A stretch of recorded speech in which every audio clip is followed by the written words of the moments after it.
أعوذ بالله من الشيطان الرجيم بسم الله الرحمن الرحيم السلام عليكم ورحمة الله وبركاته. Ladies and gentlemen, thank you for coming to the International Islamic Propagation Center. I am Kashif Shehzada, your host for this evening, and we are gathered here today to celebrate the achievements and the recently given laurels bestowed upon to the chairman of this organization. He has been quite modest recently in terms of promoting his work and activities, and in a personal discussion that I held with him, I was of the view that this should not be the case, that one's work, one's achievements should be promoted and propagated, not for one's own publicity, but for the sake of the work that one is doing. The type of work that is being done at the International Islamic Propagation Center, I believe this work needs to be known throughout the world. Therefore, we were of the view that we should organize a small gathering and highlight the recent achievements and activities that have been given to the chairman of this organization, Brother Muhammad Sheikh.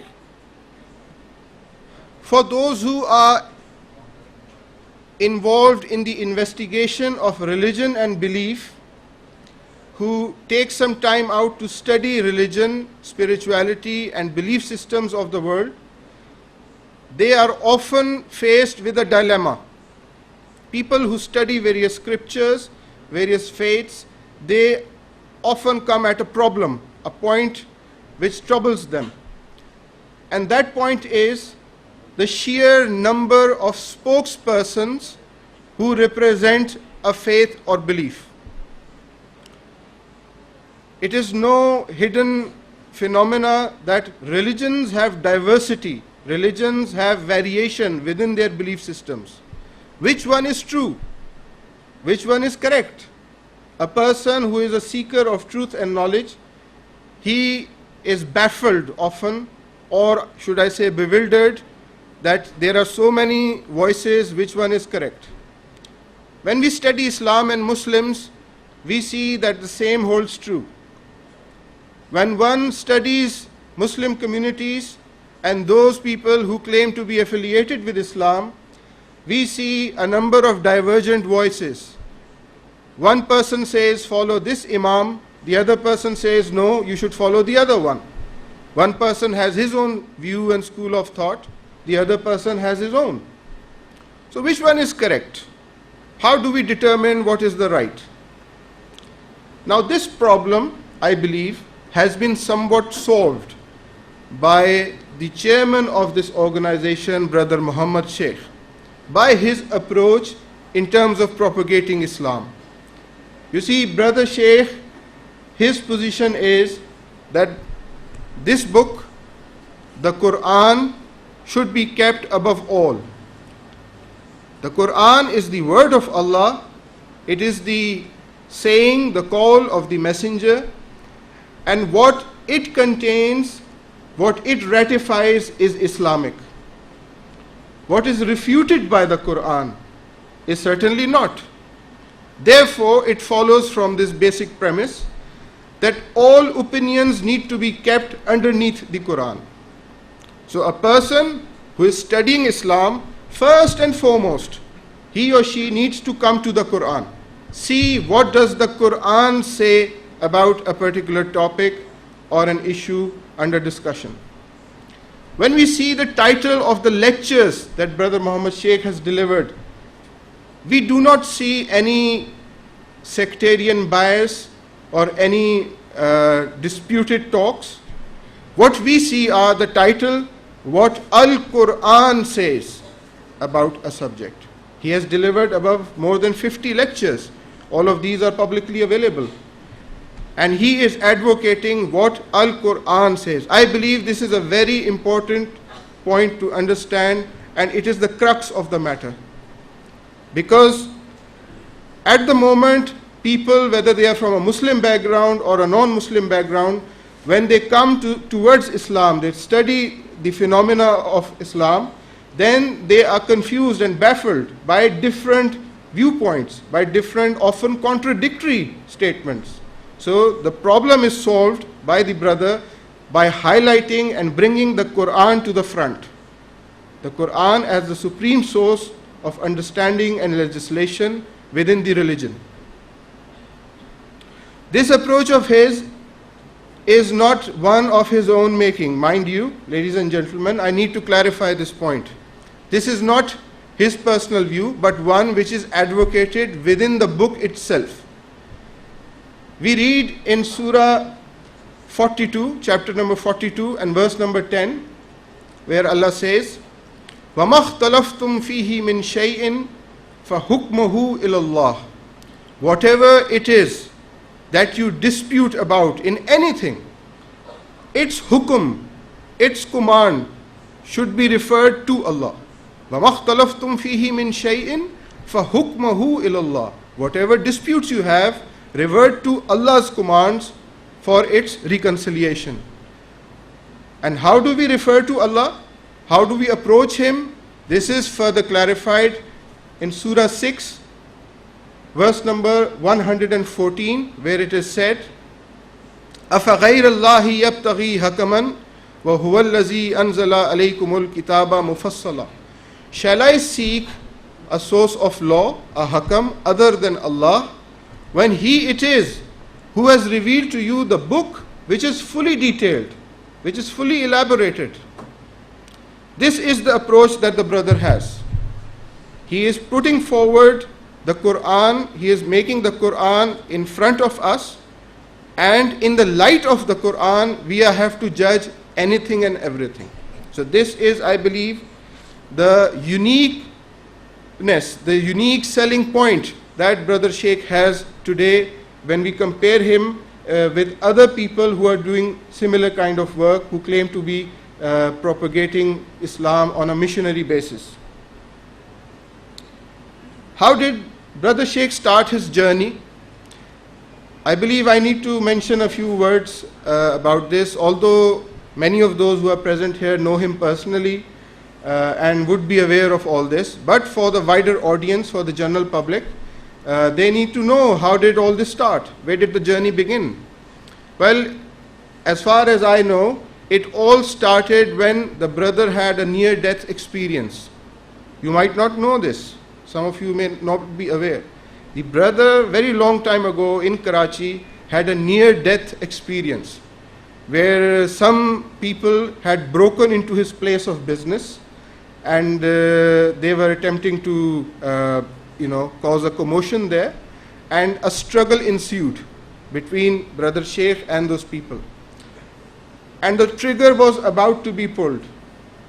And the brother tells me that at that point in time, he had prayed to Allah that if you were to spare my life, then I would dedicate it to His cause.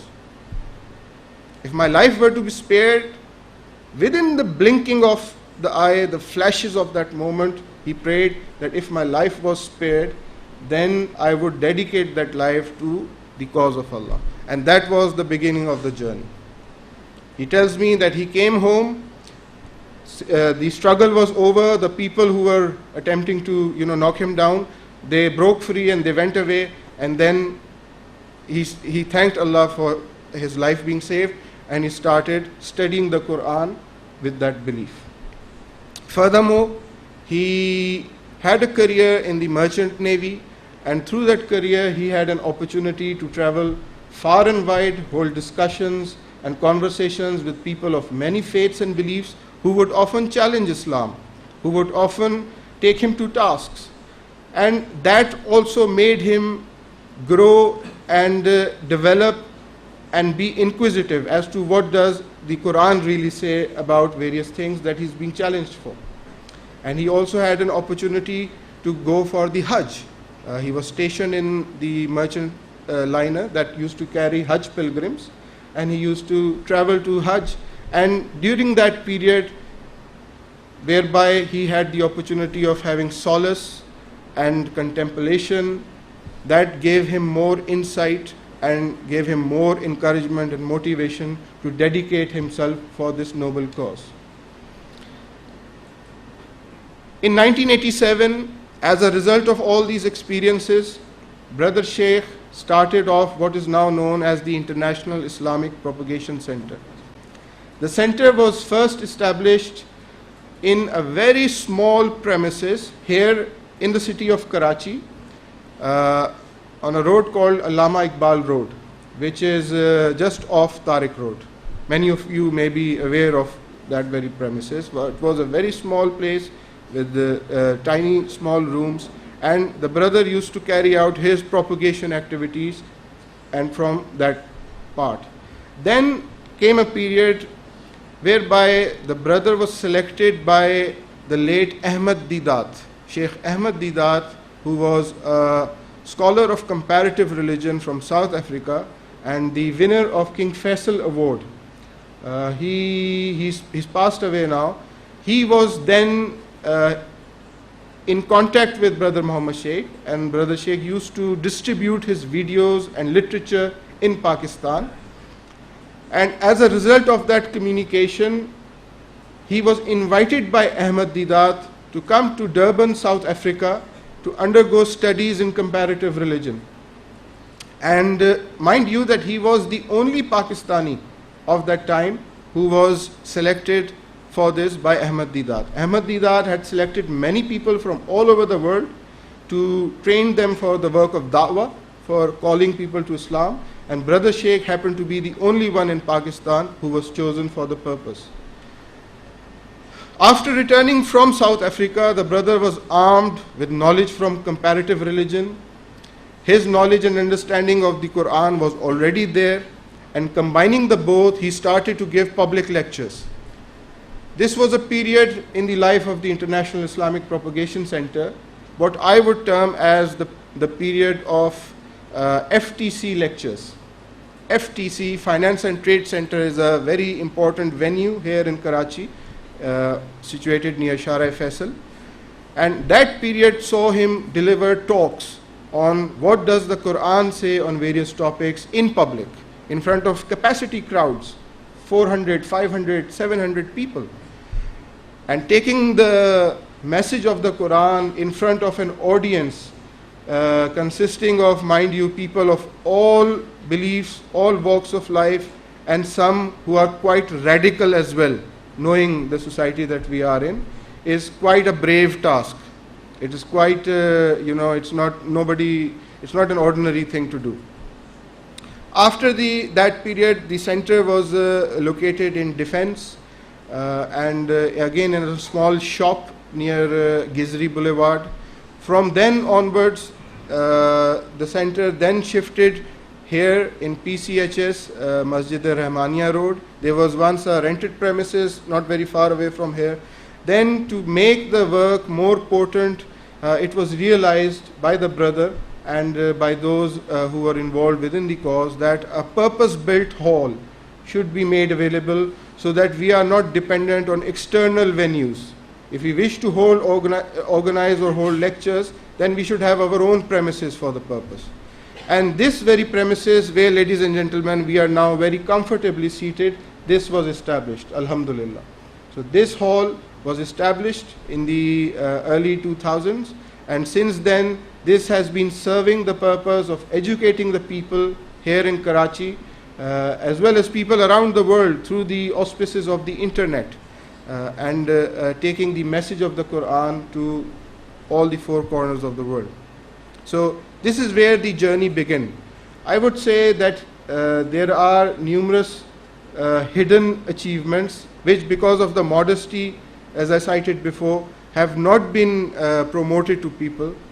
That the work that is being done here, first of all, it is gratuitous. Gratuitous means it is free of cost. People are not charged. We are not calling people, asking them to pay a fee to us in order to come and benefit from the lectures. It is all free. Secondly, you have opportunity to ask questions. Most religious programs that are organized, they are in such a way that a person stands up and speaks and then people go home. They do not have a chance to raise questions, to ask or engage with the subject. But here Brother Sheikh has given the opportunity to the wider public. Anybody and everybody can come here and hold him to account, that why did you say this while the Quran says something else. So this is another uniqueness, and I believe an achievement in itself. A recent achievement of the International Islamic Propagation Center has been IIPC TV. IIPC TV is an internet-based TV channel.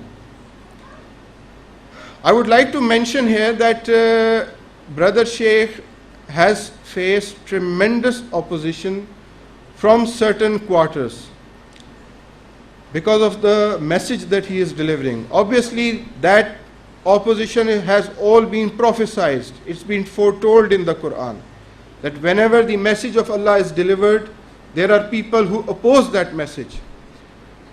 And that opposition took a sort of a, there was a climax to that opposition. In 2005, an attempt was made on the life of the brother. Yes. In 2005, an assassin broke into the offices of this organization and attempted to shoot Brother Muhammad Sheikh. But by the grace of Allah, by His mercy, the brother's life was once again spared, and we were all shaken up by that incident. And then we decided that we need to take this message forwards now. It should not be restricted within these four boundaries. And as a result, IIPC TV was born. IIPC TV is again an internet-based TV channel whereby you can view the lectures of Brother Sheikh as well as other religious scholars and other religious programs 24 hours a day, 7 days a week, 365 days a year. All you have to do is either connect your TV set to the internet. It's very easy now. The apparatus is commonly available. If you have a flat screen TV, the equipment is built in. Or if you don't have that, then get a decoder, which is again also commonly available now in our markets, and attach your personal computer, the internet, to a TV screen, and there you go. The TV channel is on. So here is where we are. From the modest beginnings that I mentioned earlier to this stage where we now have a TV channel of its own and a purpose-built auditorium and hall. But I believe, again, there is a long way to go. More work needs to be done. We need not be wherever we are. Coming to the main purpose of this gathering today, as a result of all the work and the achievements that I have cited earlier, Brother Sheikh has now been nominated and acknowledged internationally as a person of repute, as a person whose work is worthy of attention, and he is making his mark globally now. The proof of that was that in the year 2009, an international news agency by the name of Reuters conducted an online poll as to who were the 500 most influential Muslims in the world. An online poll was conducted whereby people would nominate and cast various personalities in various walks of life, and they would then inquire who would be the most influential. And this survey was within the Muslim world.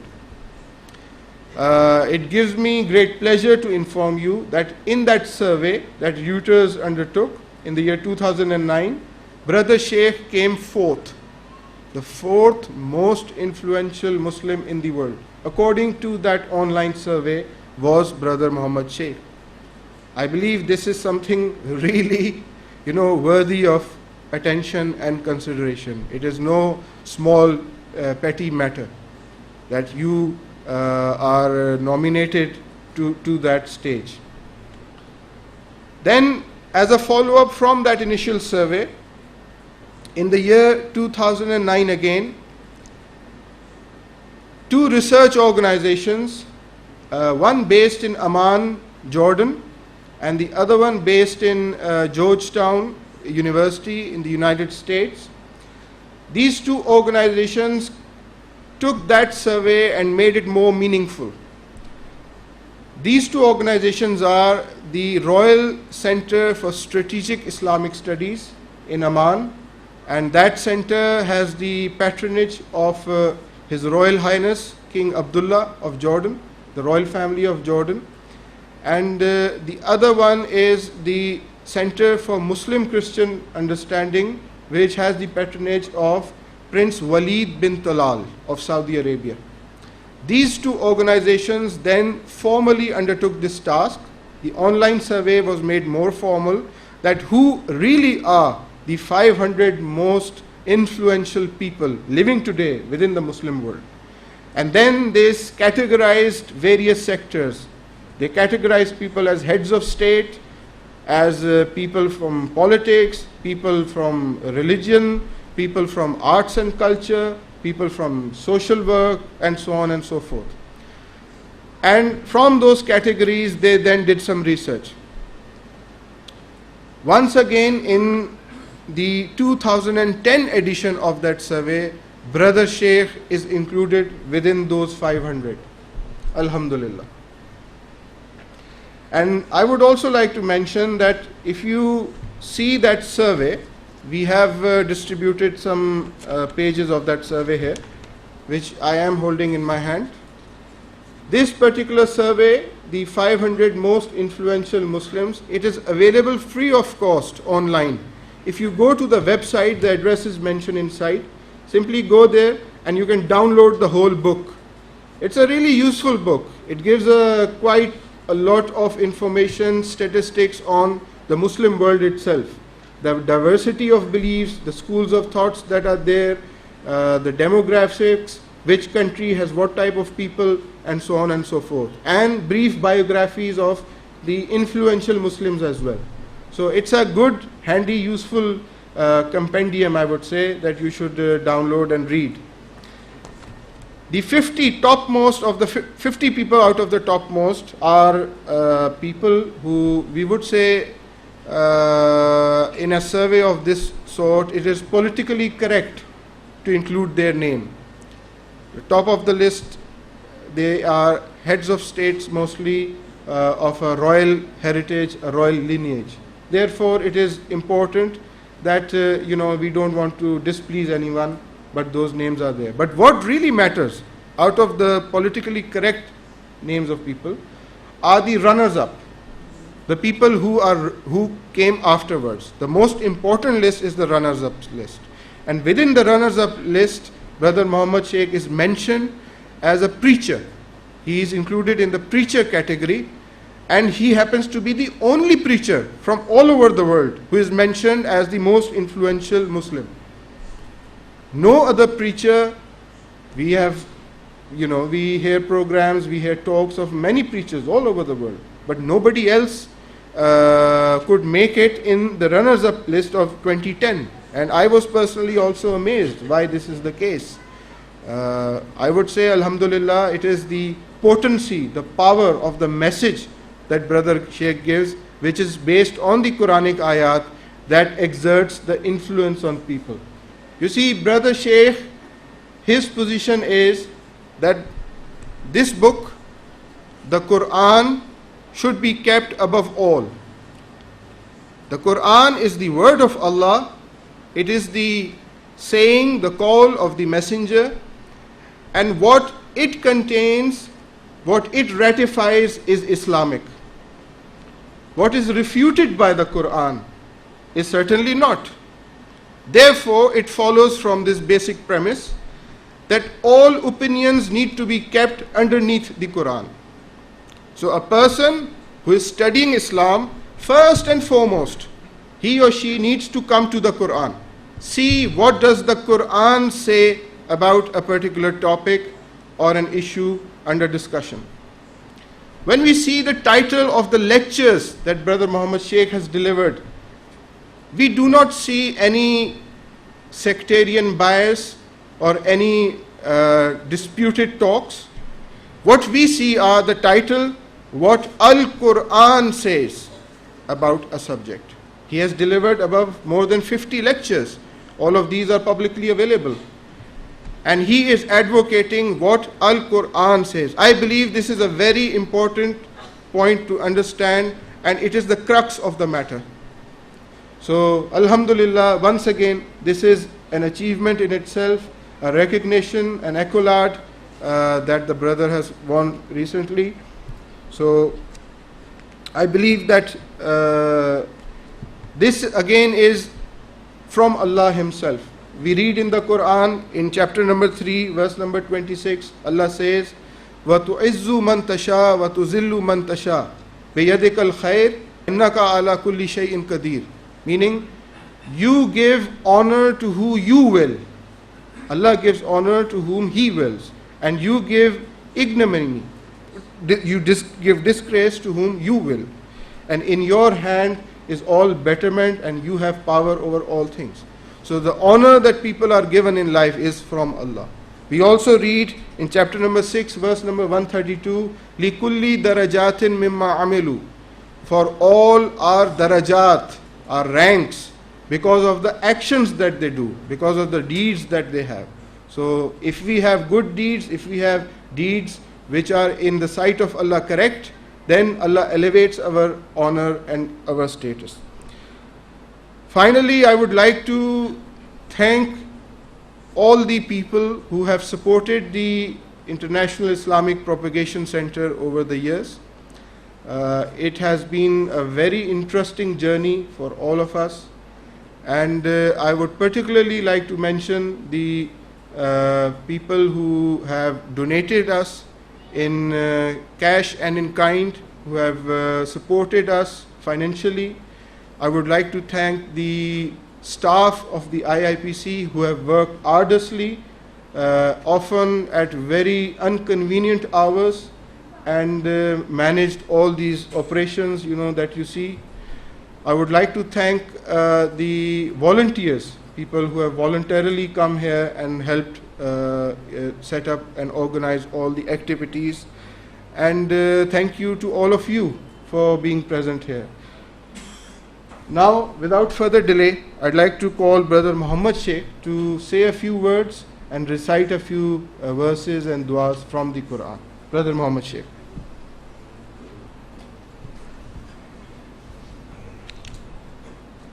Assalamu alaikum wa rahmatullahi wa barakatuh. Peace and blessings and mercy of Allah to all of you, ladies and gentlemen, welcome. A'udhu billahi minash shaitanir rajeem. I seek refuge with Allah from Shaitan the stone. Bismillahir Rahmanir Rahim. With the name of Allah, most gracious, most merciful. Thank you, Brother Kashif has explained in detail my life journey. I would like to briefly introduce to you the journey as I take it in little space of time. At the same time, I will tell you how one should take guidance in every source of situations when they encounter. In my lifetime, I did not expect that I will give up the career of merchant navy. If I would have continued, I would have become the captain of the ship and start reading the Quran. I did not expect the understanding of the book will be given to me, so that I am doing the work for the last so many years and still I am doing so. I did not expect that. Surah Al-Qasas 28:86 ayat. وَمَا كُنْتَ تَرْجُو أَنْ يُلْقَى إِلَيْكَ الْكِتَابِ إِلَّا رَحْمَةً مِّن رَبِّكَ فَلَا تَكُونَنَّ ظَهِيرًا لِلْكَافِرِينَ. And you did not hope that the book will be cast to you except a mercy from your Lord, so you do not be the supporter for the rejectors. And you did not hope that the book will be cast to you except a mercy from your Lord, so you do not be the supporters for the rejectors. Az-Zumar 39:41 ayat. Inna anzalna alaykal kitab linnasi bil haqq famani tada falinafsih وَمَنْ ضَلَّ فَإِنَّمَا يَضِلُّ عَلَيْهَا وَمَا أَنْتَ عَلَيْهِمْ بِوَكِيلٍ. Surely we have revealed the book over you for the people with the truth. So whosoever take guidance, so it is for his own soul. And whosoever goes astray, then surely he is astray on his own soul, and you are not an advocate over them. The ayat simply clarifies that the book was revealed to you over you for the purpose guidance for mankind. Inna anzalna alaykal kitab linnasi bil haqq. We have revealed the book over you, guidance for mankind with the truth. You must remember every ayat that I am reading, that ayat by itself is a guidance for mankind. And how I have been taking guidance, I am reading like that. So this book is a guidance, and it is revealed over you for mankind with the truth. So if people will take guidance, it is best benefit to their souls. If they do not take guidance, it will not benefit to them. Surah Al-Qasas 28:87. وَلَا يَصُدُّنَّكَ عَنْ آيَاتِ اللَّهِ بَعْدَ إِذْ أُنزِلَتْ إِلَيْكَ وَادْعُ إِلَىٰ رَبِّكَ وَلَا تَكُونَنَّ مِنَ الْمُشْرِكِينَ. And let not anyone oppose you about the ayahs of Allah after they have revealed to you, and call to your Lord, and do not be from those who associates. Let not anyone oppose you after the ayahs of Allah, after they have revealed to you. So what I am saying is the revelation that has been sent to you, then only you can deliver the message. Surah Sad 38:7 Ma sami'na bihada fil millatil akhirah in hada illa ikhtilaq. We have never heard of this in the other religion. This is not except made up creation, invention. أَأُنزِلَ عَلَيْهِ الذِّكْرُ مِنْ بَيْنِنَا بَلْ فِي شَكٍّ مِنْ ذِكْرِ بَلْ لَمَّا يَذُوقُ عَذَابٍ. Is the remembrance being revealed on him from among us, but they are in doubt from my remembrance, but they have not tasted my punishment. Yunus 10:15. وَإِذَا تُتْلَى عَلَيْهِمْ آيَاتُنَا بَيِّنَاتٍ قَالَ الَّذِينَ لَا يَرْجُونَ لِقَاءَنَا ائْتِ بِقُرْآنٍ غَيْرَ هَذَا أَوْ بَدِّلْ قُلْ مَا يَكُونُ لِي أَنْ أُبَدِّلَهُ مِنْ تِلْقَاءِ نَفْسِي إِنْ أَتَّبِعُ إِلَّا مَا يُوحَى إِلَيَّ إِنِّي أَخَافُ إِنْ عَصَيْتُ رَبِّي عَذَابَ يَوْمٍ عَظِيمٍ. When our clear ayahs are recited on them, those who do not have the hope of our encounter said, come with a Quran reading other than this, or change it. Say, it is not for me to cast it from myself, that I follow not except what is inspired to me. Surely I fear from my Lord a punishment of great day. Now I am reading these ayahs to show to you, whenever the clear ayahs, clarification of ayahs comes to mankind, people listen to the Quran, people listen to the reading of the ayahs, and then say, you change this. Meaning, how you will say, when there is an accusation on me, whenever I read an ayah, the accusation of, why do you not talk about hadith as well? The topic is about particular, at this moment I am reading those ayat which are related to my life as a guidance to me. So I am relating those ayat as a guidance to me, that I have been reciting these ayats. But people say that you have to talk about the Quran, about the hadith, about the history, about the ulamas, the scholars, everything. Or you change the Quran, not the Quran which is present in the world at this moment. You must change the Quran. Or you come without, other than the Quran, you talk. Other than, keep this Quran aside and tell talk. Surah Ankabut 29:48 ayat. وَمَا كُنْتَ تَتْلُو مِنْ قَبْلِهِ مِنْ كِتَابٍ وَلَا تَخُطُّهُ بِيَمِينِكَ إِذًا لَارْتَابَ الْمُبْطِلُونَ. And you did not recite from the book, and you did not write with your right hand, then those who falsify would have doubted. So that time frame of that human being is being discussed in this ayah, that a time was there that you were not able to write it down, or you cannot even recite from the book. And Surah Yunus 10:16, قُلْ لَوْ شَاءَ اللَّهُ مَا تَلَوْتُهُ عَلَيْكُمْ وَلَا أَدْرَاكُمْ بِهِ فَقَدْ لَبِثْتُ فِيكُمْ عُمْرًا min qabli. Afala taqilun. Say, if Allah had willed, I would have not recited on you, neither would have given you the perception with it. Without doubt, I have stayed amongst you a lifetime from before this. Then will you not use your intelligence?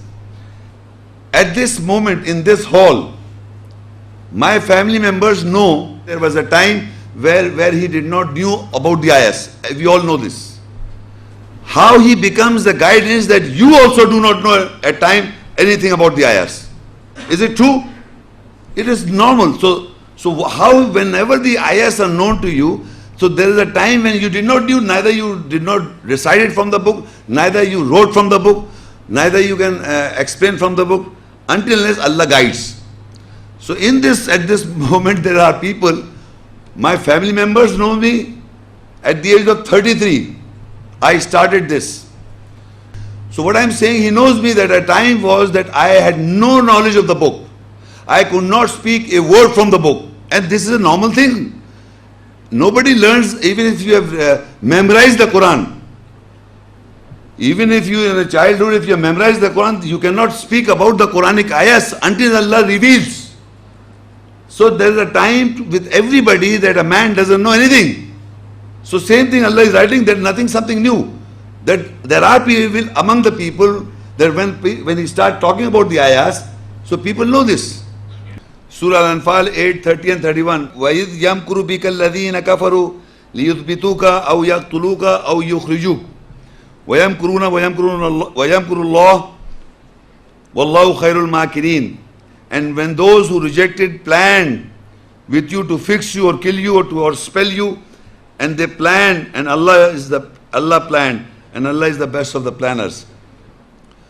I don't know, most of you people, Brother Kashif also narrated in his talk. 16th May 2005, I was sitting there, talking Quranic ayah to somebody. I was showing and discussing Quranic with someone.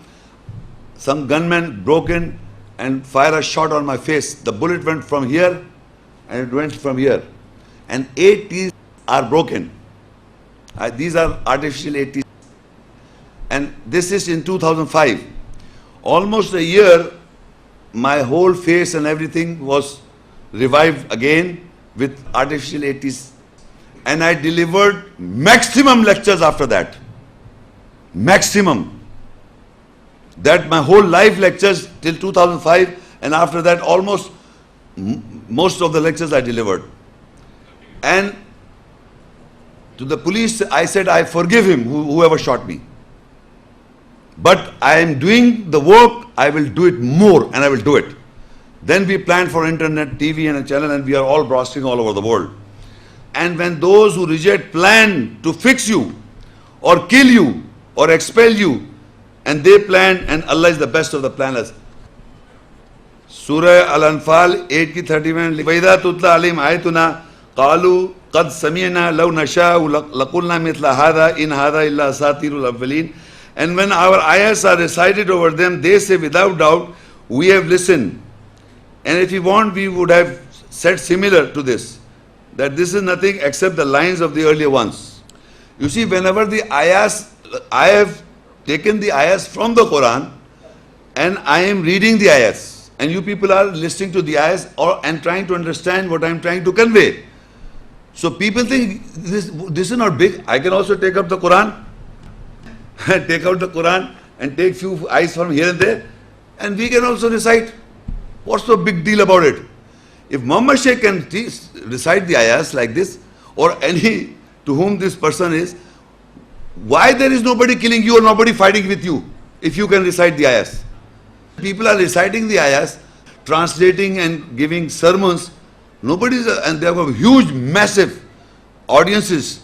You know how many audiences they have got? Massive audience. People who are sitting in this present audience are not daily comers to me. They are not my audience. People have come here for occasion, or some occasion. So what I'm saying is, the people who have got bigger audiences, and they also say, we can also recite the ayahs. These are the only lines of Quranic ayahs. They are just lines. Surah Tawbah 9:40 ayat. إلا تنصروا فقد نصره الله إذ أخرجوا الذين كفروا ثاني اثنين إذ هما في الغار إذ يقول لصاحبه لا تحزن إن الله معنا فأنزل الله سكينته عليه وأيده بجنود لم تروها وجعل كلمة الذين كفروا السفلى وكلمة الله هي العليا والله عزيز حكيم. If you did not help him, so without doubt Allah helped him when those who reject him drive out. The second of the two, when they were in the cave, said to his companion, do not grieve, surely Allah is with us. Then Allah sent down His calmness over him and strengthened him with the forces you can never see. And He made the word of those who rejected lower, and the word of Allah was higher, and Allah is mighty wise.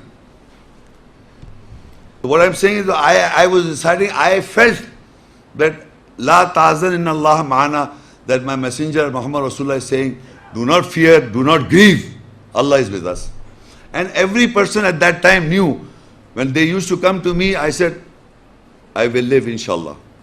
And everybody was saying, I will die. So things are, but if you are into the Quran, so I'm not saying that you know everything. Quran, if the ayat is unveiled to you, a situation is revealed to you, then you come to know, otherwise you cannot come to know. You can never come to know anything from the Quran until Allah reveals. Remember this. Al Imran 3, 172 ayah. الذين استجابوا لله والرسول من بعد ما أصابوا القرح للذين أحسنوا منهم واتقوا أجر عظيم. Then who answered, responded, Allah and the messenger from after the wound reached them, for those who did good and took guard, for them is a great reward. After you get hurt, my teeth and my face, I know it, you cannot find it, you cannot make it out, but I know that my face is not the same as Allah has made after the operation. So the Quran says, even those who answered the call of Allah and the messenger from after the wound has reached them. So Allah says in the ayat that people should answer, even if they're hurt, they must respond to Allah and His messenger. And I delivered maximum lectures after that. Maximum. That my whole life lectures till 2005, and after that almost most of the lectures I delivered. You should not be afraid of it. If you have standard for the cause of Allah, though you take preventions, but you must not be afraid of the speaking about the ayahs. So take guard, and for them is a great reward. Az-Zuhar 93, 3, 4, 5. ما ودعك ربك وما قلى وللآخرة خير لك من الأولى ولسوف يعطيك ربك فترضى. Your Lord has neither forsaken you nor is He displeased, and definitely the hereafter is better for you from the earlier one, and definitely your Lord will grant you, so you will be pleased. Whenever a person is leading a life in the cause of Allah, the shaitan whispers you that you are doing God's work, look what happened to you. Believe me, you must understand this. Shaitan is always there to misguide you, to whisper you that look, you are struggling, what happened to you. So that's what I'm saying. So a person start thinking, the Quran, Allah answers to that person that He is not forsaken you, nor is He displeased, and definitely hereafter is better for you than the earlier one, definitely your Lord will grant, so you will be pleased. Ad-Duha 96, 611. Alam yajidka yatiman fa'awa wa wajadaka dhallan fahada wa wajadaka ailan faghna fa amma al-yatima fala taqhar wa amma as-sa'ila fala tanhar wa amma bi ni'mati rabbika fahaddis. Did He not find you orphan, then He gave you shelter, and He found you astray, so He gave you guidance. He found you needy, so He made you self-sufficient. Then treat not the orphan with the harshness, and do not repulse the one who asks, and the bounty of your Lord, so rehearse and proclaim. Surah Al-Kawthar 108, 1, 2, 3. Inna a'tainaka al-Kawthar fasalli rabbika wanhar inna shaniyaka huwal abtar. Surely we have granted you the abundance, so pray for your Lord and sacrifice. Surely who hates you will be cut off. We have granted you in abundance. If the ayahs of Allah are unveiled to you and the essence of Allah is unveiled to you, it is given you in abundance. Because one single ayat, if you want to struggle for it, it requires a lifetime to get the understanding of that particular ayah. So any ayat that is unveiled to you, revealed to you, is given to you in abundance. So Allah, whenever Allah gives you in abundance, He says, فَصَلِّ رَبِّكَ وَانْحَرْ. So pray for your Lord and give sacrifice. Inna shānika huwal abtar. Surely who hates you, he will be cut off. Any person who hates the person who is given in abundance. You understand what I'm saying? If suppose I have been given in abundance of the ayahs, so if anybody hates me, he will be cut off from the message. He will be cut off from the message, essence. Surah Ala 87, 6 and 9. سَنُقْرِئُكَ فَلَا تَنْسَى إِلَّا مَا شَاءَ اللَّهُ إِنَّهُ يَعْلَمُ الْجَهْرَ وَمَا يَخْفَى وَنُيَسِّرُكَ لِلْيُسْرَى فَذَكِّرْ إِن نَفَعَتِ الذِّكْرَى. Soon we will make you read, so you will not forget, except what Allah wills. Surely He knows the declared loudly said and what is hidden. And we will ease you for easiness and remind if the remembrance benefited. In this ayahs, for Allah is telling the person that when Allah teaches somebody, you will not forget. When Allah teaches, سَنُقْرِئُكَ فَلَا تَنْسَى. Soon we will make you read or teach you, you will not forget. وَلَقَدْ يَسَّرْنَا الْقُرْآنَ لِلذِّكْرِ فَهَلْ مِن مُدَّكِرٍ. Surah Al-Ghasiyah 88, 21, 22. فَذَكِّرْ إِنَّمَا أَنْتَ مُذَكِّرٌ لَسْتَ عَلَيْهِمْ بِمُسَيْطِرٍ. Therefore you give reminder, surely you are the ones who reminds, you are not to manage over them. Surah Al-Ala 87, 10 to 13. سَيَذَّكَّرُ مَنْ يَخْشَى وَيَتَجَنَّبُهَا الْأَشْقَى الَّذِي يَصْلَى النَّارَ الْكُبْرَى ثُمَّ لَا يَمُوتُ فِيهَا وَلَا يَحْيَى. Soon he who fears will remember, and the miserable one will avoid it, who will join the great fire. Then he will neither die in it nor he will live. Alam Nashrah 94, 5 to 8. فَإِنَّ مَعَ الْعُسْرِ يُسْرًا إِنَّ مَعَ الْعُسْرِ يُسْرًا فَإِذَا فَرَغْتَ فَانْصَبْ وَإِلَىٰ رَبِّكَ فَارْغَبْ. So surely with difficulty is easiness, surely with difficulty is easiness. When you are free, then work on the portion and then turn towards your Lord. Inna ma'al usri yusra. With difficulty there is easiness. In your lifetime, in my lifetime, there are times when we are in difficulty. Every human being. But at the same time, we are trying to solve the problem, the difficult problem that we are into. So, you know, in the Quranic ayat, Allah said the difficulty is with the difficulty, easiness is there. The solution is there with you at the same time. But we can't see it. And we are always talking about the difficulty. Quran says that with the difficulty there is easiness. If there is a difficulty, don't think about the difficulty, think of the easiness. So what I'm saying is, you must remember, with the difficulty there is easiness all the time. And when it is over, then you remember Allah. Surah An-Nasr 110, 1 to 3. إِذَا جَاءَ نَصْرُ اللَّهِ وَالْفَتْحُ وَرَأَيْتَ النَّاسَ يَدْخُلُونَ فِي دِينِ اللَّهِ أَفْوَاجًا فَسَبِّحْ بِحَمْدِ رَبِّكَ وَاسْتَغْفِرْ إِنَّهُ كَانَ تَوَّابًا. When the help of Allah and opening victory comes, and you will see the people entering in the judgment of Allah in troops, then glorify with the praise of your Lord and seek His forgiveness. Surely is of returning. So in this ayah you will note, this discussion we are having is the victory, or my name in that book, honor given by the people. But the question is, the victory goes to Allah and His Messenger Sallallahu Alaihi Wasallam. Because I am quoting ayahs in my lectures. So if I am giving the privilege, that is nothing. Actually it is ayahs of Allah that will remain all the time top.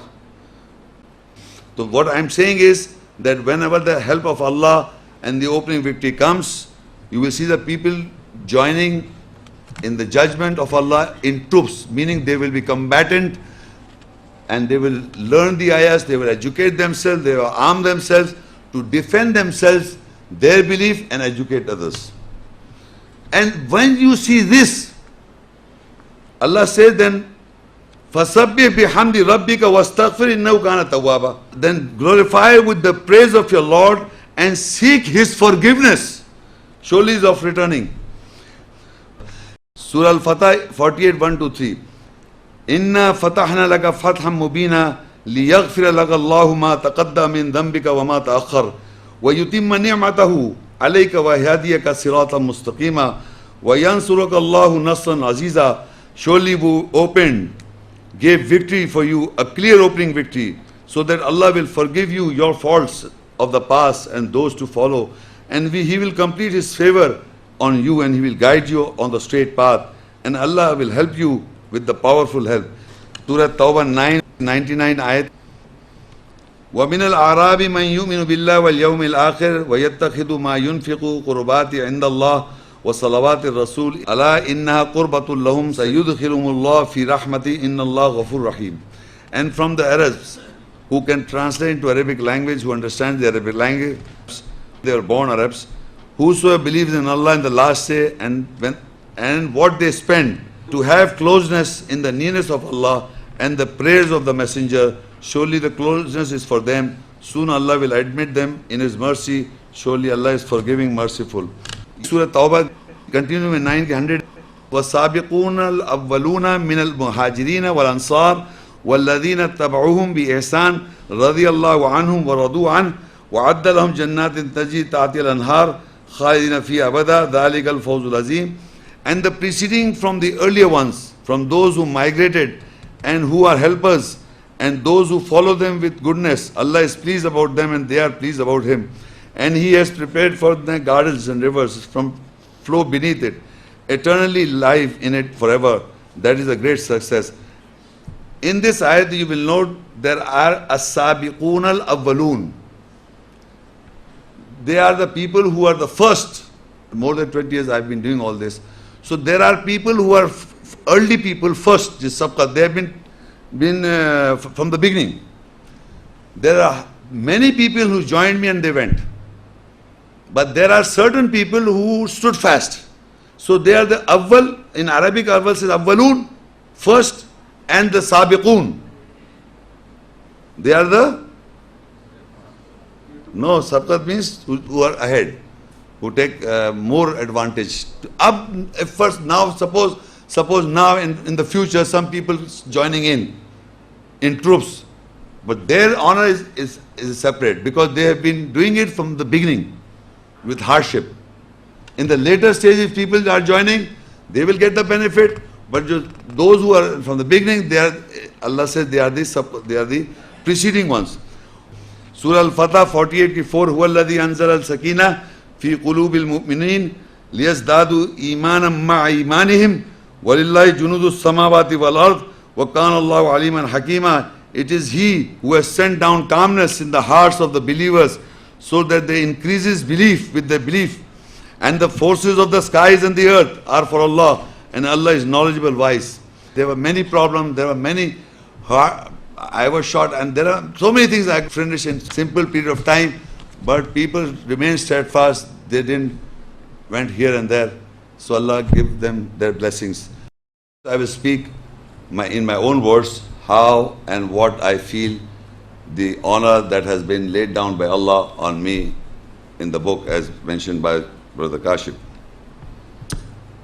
First of all, I thank Allah Almighty, the Great, the beloved of mine, for the ample amount of the knowledge, the guidance, His blessings and the mercy that He has bestowed on me, which left me in a situation that even I most of the time I keep asking His forgiveness would be less. I thank the beloved messengers who are my Uswa Hasana, the beautiful models, examples by whom I guided my life whenever I was in any easy or difficult situations. that gave me confidence and strengthened my heart by the will of Allah.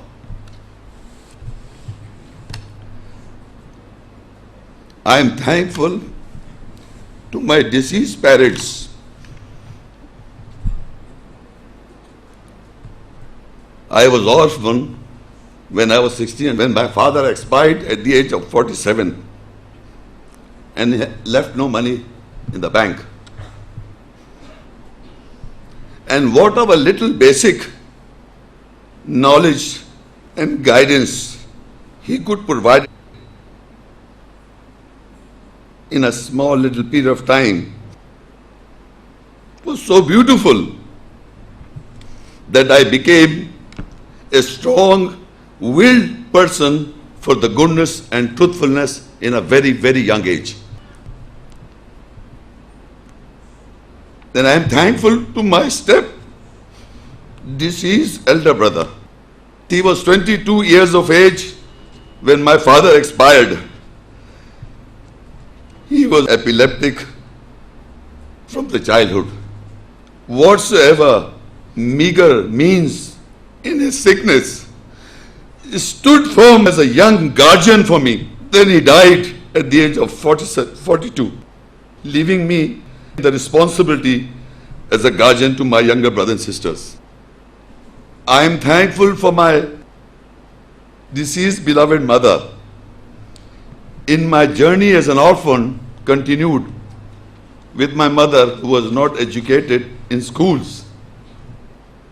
Yet she, with her adorable passion, groomed me with wisdom until I reached 42. She expired.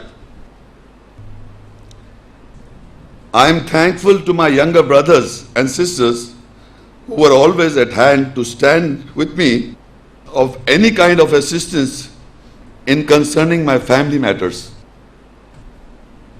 I am thankful to my beloved two wives who are not only good in raising the children to the best of their abilities, however, they were always side by side with passion and helping me for the cause of Allah whenever they were required 24/7, all year round. I am thankful to my children, two sons, elder sons. I've got 9 children. 2 sons who are adult and 2 adult daughters who remain steadfast in belief when they were labeled as non-believers and called by bad names among their circles and during schooling. I am thankful for my 4 little daughters, young daughters, who voted for me and wrote comments for me. Now I am also thankful to those who at any time known to me as friend or even acquaintance wherever they are or whenever they listen to this talk of mine, since I believe everyone in life there is a silent helpers who had been support at any given particular time.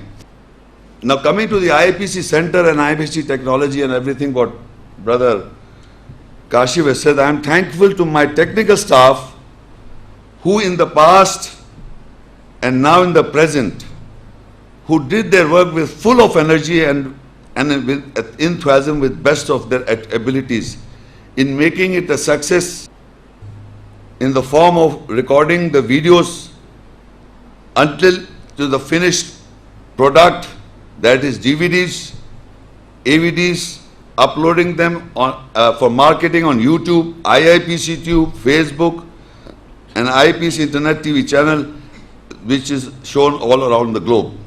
Finally, I am thankful to all those who were Ansarullah, helpers of Allah,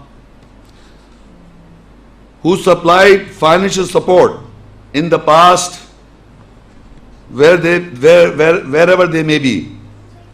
I pray for them, and especially to my spiritual brothers who are Ansarullah, helpers of Allah, and still supporting financially, and who are dedicated to the cause of Allah with their souls and wealth. तो आखिर में मैं अल्लाह से माफ़ी मांगता हूँ कि अल्लाह ताला मुझे ज़िंदगी में जितनी ज़िंदगी बकिया ज़िंदगी उसमें मुझे सही साबित कदम रखे और अपने इल्म से इजाफ़ा करता रहे, जो मैं काम अल्लाह ताला ने मुझ पर सुबूत किया है उसको मैं जारी और सारी रखूँ।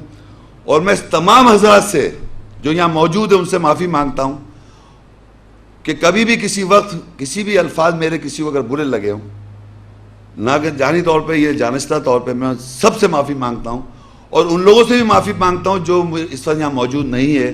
और कभी भी उनको ये पता चले कि मैंने माफ़ी, ओपन माफ़ी है ये, कि इंसान को कब पता नहीं किस वक्त इस दुनिया से चले जाना है।